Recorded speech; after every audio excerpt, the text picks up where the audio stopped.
पिछले एपिसोड में हमने देखा कि पहले के पद्मकल्प की बात है। ब्रह्मदेव के मानस पुत्र पुलस्त से विश्रवा का जन्म हुआ और विश्रवा के पुत्र वैश्रवण हुए, जिनका नाम कुबेर पड़ा। उन्होंने पूर्व काल में अत्यंत उग्र तपस्या के द्वारा त्रिनेत्रधारी महादेव की आराधना करके विश्वकर्मा की बनाई हुई इस अलकापुरी का उपभोग किया।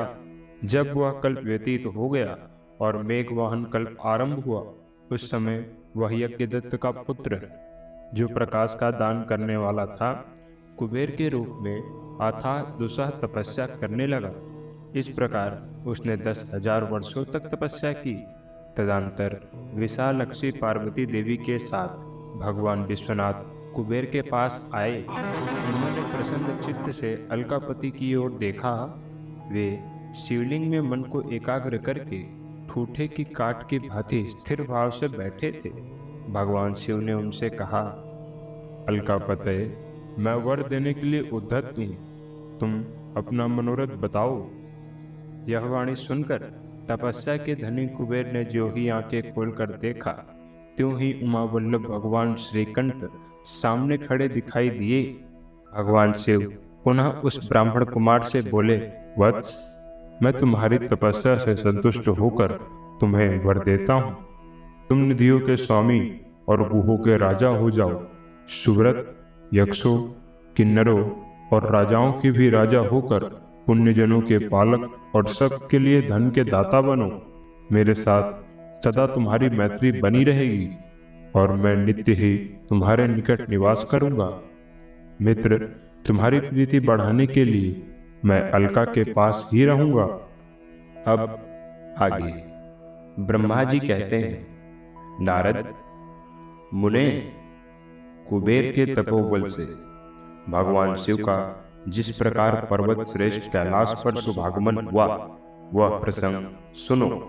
कुबेर को वर देने वाले विश्वेश्वर शिव जब उन्हें निधिपति होने का वर देकर अपने उत्तम स्थान को चले गए, तब उन्होंने मन ही मन इस प्रकार विचार किया, ब्रह्मा जी के ललाट से जिनका प्रादुर्भाव हुआ है तथा जो प्रलय का कार्य संभालते हैं, वे रुद्र मेरे पूर्ण स्वरूप है। अतः उन्हीं के रूप में मैं गुहों के निवास स्थान कैलाश पर्वत को जाऊंगा। उन्हीं के रूप में मैं कुबेर का मित्र बनकर उसी पर्वत पर विलासपूर्वक रहूंगा और बड़ा भारी तप करूंगा। शिव की इस इच्छा का चिंतन करके उन रुद्रदेव ने कैलाश जाने के लिए उत्सुक डमरू बजाया। डमरू की वह ध्वनि, जो उत्साह बढ़ाने वाली थी, तीनों लोकों में व्याप्त हो गई। उसका विचित्र एवं गंभीर शब्द आवाहन की गति से युक्त था, अर्थात सुनने वालों को अपने पास आने के लिए प्रेरणा दे रहा था।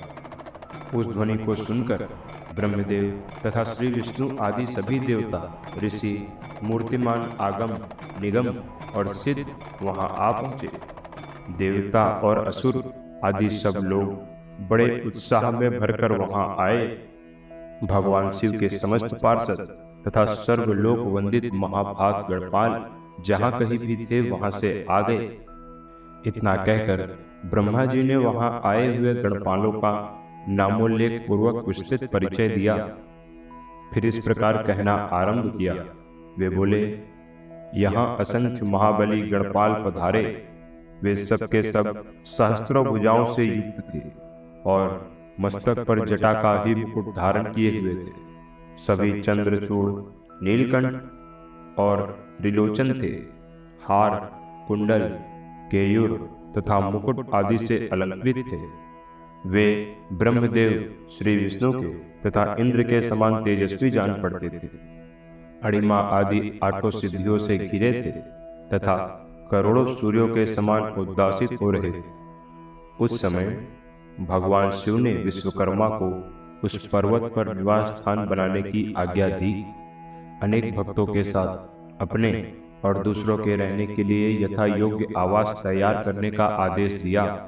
मुने, तब विश्वकर्मा ने भगवान शिव की आज्ञा के अनुसार उस पर्वत पर जाकर शीघ्र ही नाना प्रकार के गुहों की रचना की।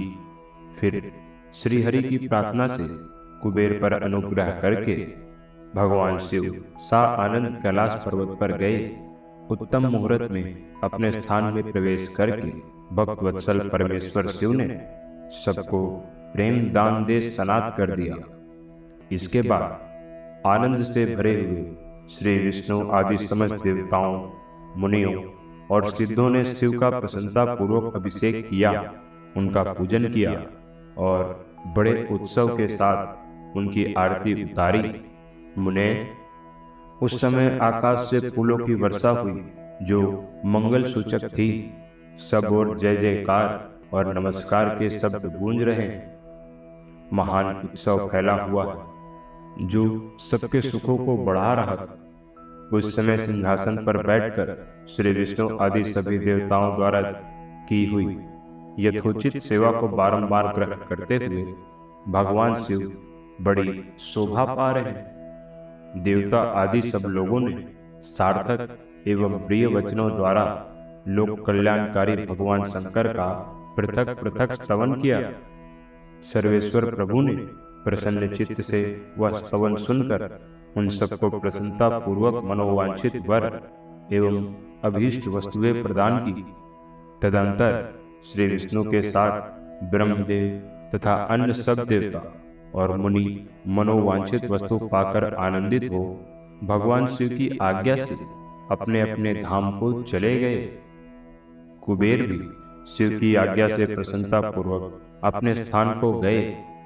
फिर वे भगवान शंभु जो सर्वथा स्वतंत्र हैं, योग परायण एवं ध्यान तत्पर हो पर्वत प्रवर कैलाश पर रहने लगे। कुछ काल बिना पत्नी के ही बिताकर परमेश्वर शिव ने दक्ष कन्या सती को पत्नी रूप में प्राप्त किया। फिर वे महेश्वर दक्ष कुमारी सती के साथ विहार करने लगे और लोकाचार परायण सुख का अनुभव करने लगे। ब्रह्मदेव नारद जी से कहते हैं, मुनीश्वर, मैंने इस प्रकार तुमसे यह रुद्र के अवतार का वर्णन किया है, साथ ही उनके कैलाश पर आगमन और कुबेर के साथ मैत्री का भी प्रसंग सुनाया है। कैलाश के अंतर्गत होने वाली उनकी ज्ञानवर्धनी लीला का भी वर्णन किया, जो इहलोक और परलोक में सदा संपूर्ण मनोवांछित फलों को देने वाली। जो एकाग्रचित हो इस कथा को सुनता या पढ़ता है, वह इस लोक में भोग पाकर परलोक में मोक्ष का लाभ करता है।